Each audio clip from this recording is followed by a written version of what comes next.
Hello, watchers of Public Pressure. I am John Clay. I'm here with Deaf of Deaf. How are you guys doing? All good, John. All good. Good to see All you good. again. Excellent, excellent. I have questions for you because I am forever curious about your band. This is the first question.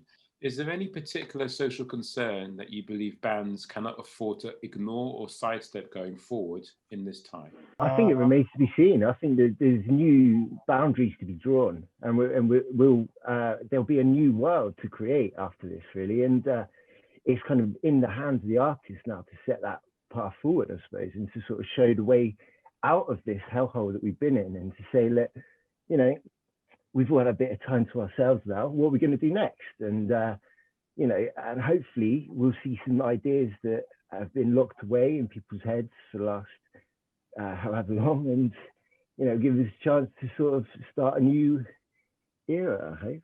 Who knows? Anything's possible now.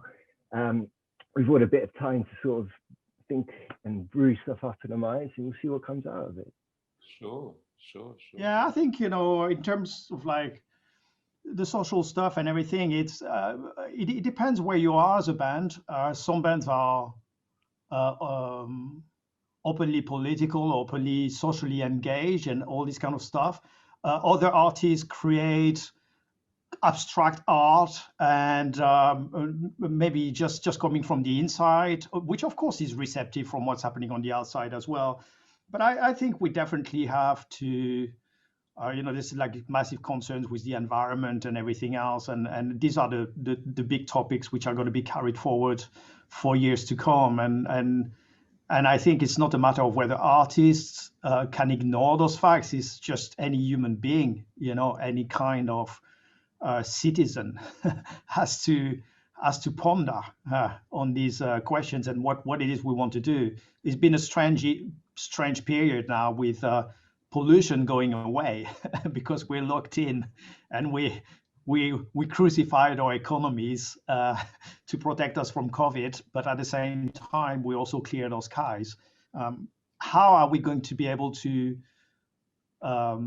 keep a taste of what we've created here while going back into everybody getting jobs and getting putting food on the table and all this kind of stuff? I don't have the answer, but I think these are the really part of the big questions that we can't afford to ignore. Sure. I had to ask you simply because of late I've been talking to friends online about stuff that Mark Fisher, the late Mark Fisher, was writing about and talking about in his seminars, simply stating that there is an idea of what it is that bands have been doing for some time. And that idea has been quite frozen since, he reckons, the mid-90s, and had like a bit of resurgence in the early 2000s, just this whole kind of going backwards, back to basic kind of rock and roll, and how that philosophy is so prevalent that if you were to send music back from, say, 2021 till 1995 and said this is music from the future, you would find people thinking, is it really? Whereas if you did the same thing, if you sent music back from, say, 1995 to like 1975, arguably you might actually still considering it, you might actually still have the same result. But yeah, well, good ideas die hard, I suppose. It sounded good back then, and why not? I mean, always you've got that kind of like common thread to music, I suppose. I think the main thing we got to look at is love, I suppose. We got to look at bringing back some positivity to the world again after all this, and maybe there's things we can draw from the 90s. They did a lot of good stuff. What sort of stuff do you think about? You mean like Nirvana and Oasis, that kind of rock and roll? Well, I think definitely check out what he was talking about, because what he was saying was, and this is no offense to anyone who's a fan of the Arctic Monkeys, but he was saying that not only in their music, but in their actual video for that dance floor song. So I'm showing my age now because I can't quite remember the name of the title of the song. The way it was shot, the camera movements, and particularly the kind of faded VHS quality. It's something that they're used to now, but they capitalized on that to say that they were very authentic. Whereas you think about it, the authenticity value is a simulation of that. It's not necessarily real. So yeah, that would be his take on it. But hey, we're not Well, here to talk about Arctic Monkeys. We're here to talk about Death of Death. well, I tell you what's like very contradictory in this era and this viewpoint and everything, and be authentic and all this stuff. The more we went into the COVID lockdowns, the more we all got geared up into more and more technology. And the more we use technology to make music, because we can't go to the rehearsal room and just operate as a band or anything like that. So everybody's doing more production. Ben never used to really get into production. Now he got geared up at home. He built his own studio. I've had my studio for years and everything. And we make home videos. We don't go to work with a filmmaker such as you anymore or anything like that because of the lockdowns. And basically, what do? We buy cameras. So if you go on Amazon or for good and evil, that's where everybody goes. You can't find cameras to buy because they're out of stock. During the lockdown, they were out of stock, right? You couldn't find microphones. You couldn't find because everybody was gearing up, right? Every band was, every artist, and everybody started their YouTube channel and this and that. So yeah, authentic, but how? Because in the end, what we're doing really is we removed a lot of the human interaction that we used to have as a band. I mean, when I say authentic, and it's good to bring me up on that, so good on you. When I say authentic, I'm talking about how a particular mode or sound or genre can seemingly mirror the culture that it's in, yeah? And for some time, we've been mirroring a culture which is dated. As Ben was saying, there's some very good ideas from the 90s, but there is this part of me that thinks along the lines of what Fisher was saying, is that those ideas may have been great for that time, but it's not necessarily something that might speak to us now. That makes sense? Sound-wise, aesthetically, it may be, yeah, that's cool, but isn't that a fantasy realm? Isn't that a retrogression? Isn't that a cul-de-sac of nostalgia? I don't think so. I think it's just the cycle of things. Like a few years back, we were like really big in the 80s again. Everybody was, you had to have something 80s in you or something like that. It's still the case with like synth wave and this kind of stuff, which is very specific to that genre.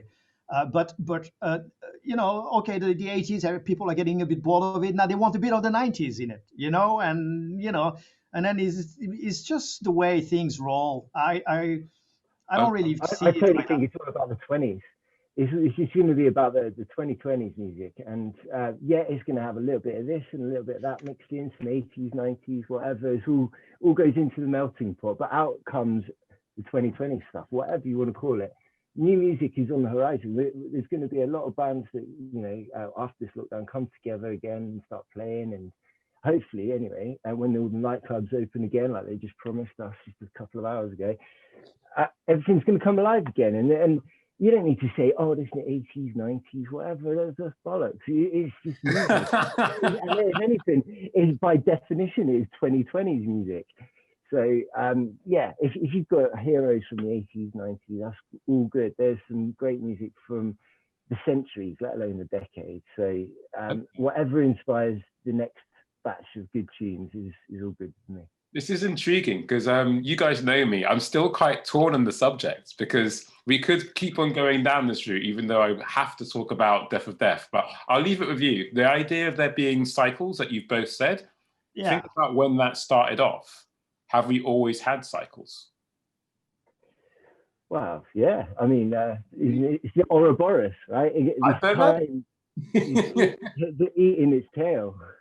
I don't know. It depends how deep you want to I'm not completely sold on this, Ben, but I do like the fact you're trying to sell me on it. Well, I'm not trying to tell you anything, man. I'm just exploring these ideas you're putting out there. But I think that I wouldn't get too hyped. I wouldn't get too focused on genre and definition and being pigeonholed. Like say, yeah, this is like 90s, this is like 80s.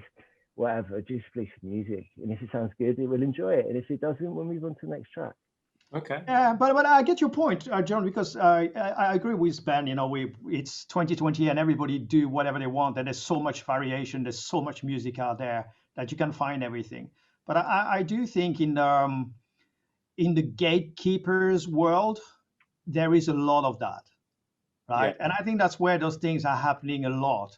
I think bands and musicians are just creating stuff and everything, but maybe some bands are smarter than others are, marketing themselves in a particular field, which we're terrible at. But I think the gatekeepers, the radios, the playlisters, and all this kind of stuff, they tend to have this kind of angle. Oh yeah, now we're really looking for, we don't want to hear big reverbs on the snares anymore. We want to hear dry reverbs, and we want to hear dry guitars, and we want to bring back the 90s.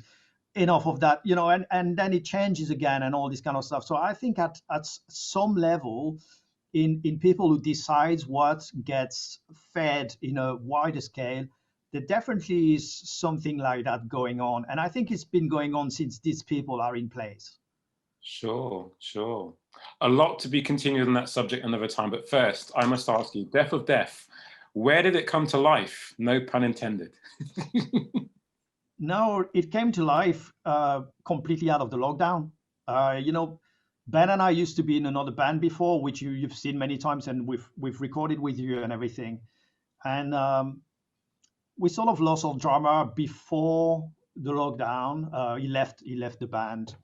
I also had the bad news of our old bass player in the band before Ben joined, passing away. And there was a lot of things that just didn't make me want to do that band anymore, and didn't make me wake up in the morning and have the energy for it. And the lockdown came, and everything became more and more gritty and everything. And it was just time to do something new. And basically, we had a chat with Ben. Let's do a project. He's kitted his studio up. I'm all good to record stuff. And we've had some tracks on the back burner for a while, some stuff we recorded in the studio together, like the drum and bass and, some guitars and stuff. And basically it's perfect time to create a new project, a new vision, new sound, shape the songs and just go with it, Sure. Ben, can you give us a bit more elaboration on what Vinny's just said? Yeah, so I mean, Vinny's got some great songs. He's written some songs. And I'm happy to play some bass lines on it. Basically, I think he's got good ideas. He's always had like some strong songwriting, and I've always enjoyed the songs. And I just want to make sure that they get recorded, really, and it comes. Sure. Yeah. So there's a couple that have been done now so far that are ready to go, and I think there are a couple more on the way. So really, I think it's just a good opportunity to put some sounds together. Indeed. At the time of this video being published, your music video should be out for your new song. Do you want to tell me a bit more about that lyrically? Okay. So the new single is called Wounds, and lyrically, it's the name of the movie escapes me now. So of course, just when I need the name of the reference, I don't remember it anymore. But it's the simple story, a kind of universal story that has been told many times in movies and everything, of a girl from the countryside that goes to the city hoping to find a wonderful life and everything, but she hits, there's predators hanging around in cities, and unfortunately she falls prey to one of them, and basically things don't go according to plan, and that's basically what the song is about. And the first verse, I talk to her about the shit, and the rest of the song I tell the story. Okay, it does remind me of Mulholland Drive to an extent, but, to an extent. Yes. Yeah. I feel like I'm giving away spoilers just talking about it now. No, why not? Mulholland Drive, it wasn't the one that I had in mind. There's another one, but yeah, that kind of vibe. Okay, cool. Ben, what's your take on the song? Well, Vinny came to it was he wrote it, and he came to put a bass line to it, and I was like, yeah, there you go, put bass line to it. It's a cracking song. I really enjoy I I think it's I like the bridge where it changes to that B chord. It's really nice, to be honest. And the backing vocals that Vinny's done on it are great. I think the production on it is fantastic. Really. He's pulled it all together really well. To go from that little acorn, that little idea, that very early demo, and just thinking kind of, okay, yeah, that sort of sounds like something. And then building it up with the extra parts, putting the pianos on it, and it's got all sorts of stuff. It's lovely guitar pitch, and then it's a nice piece of music. It comes together really well. Okay. Yeah, have a listen.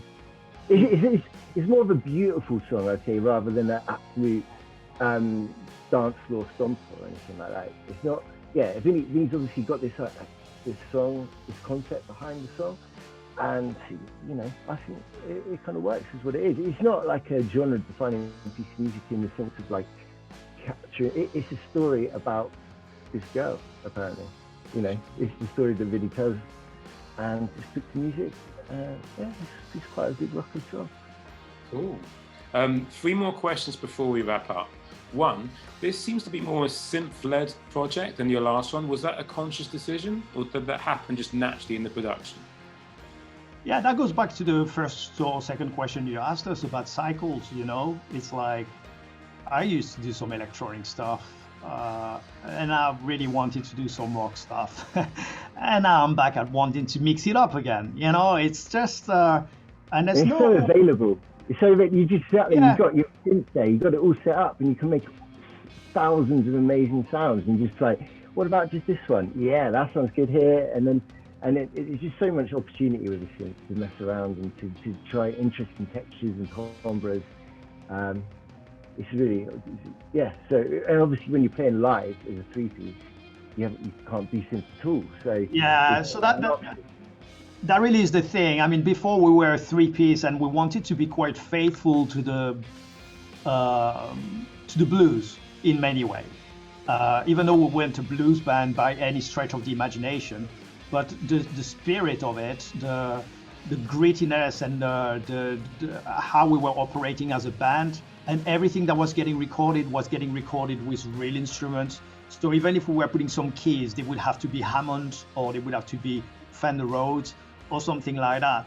So that was kind of the ecosystem that we operated in the previous band. And this time it's completely different. It's more of an art form. It's more of like, let's find textures, let's find layers, let's find interesting sounds that scratch your ear and go away, and all this kind of stuff. So it's there is not that restriction anymore that we used to deliberately operate in the previous project. Sure. That lends itself to my penultimate question. Do you think about what this will be like to recreate live once that is a possibility for you? I've started to think about it. Go ahead, Ben. Sorry, Vinny. You may have better ideas than me on that one. Well, you could do it. You just need like a 10-piece orchestra, 3 backing singers. Yeah, right. 4 guitarists and 2 drummers. Yeah. But you could do it, yeah. Yeah, I think I'll go with that answer. I'm not sure whether to take... If you can help us arrange it, I'm sure it'd be a great show. Awesome. Final question, because we must fold this back into capitalism. Where can people get your track? Tell the world, sell your music. Oh, well, it's the usual for now, because we're not at a stage where we're doing any sort of physical stuff yet. We will do vinyls and all that stuff. But for now, it's Spotify, Death of Death, YouTube, Death of Death. We don't have a website. Facebook, Death of Death. That's basically where you'll find us. Brilliant. Thank you so much for your time. I'm hoping people that were watching via the public pressure link found you guys interesting. Please stay safe and have a good day. Likewise. Take it easy, everyone. Cheers. Bye. Bye.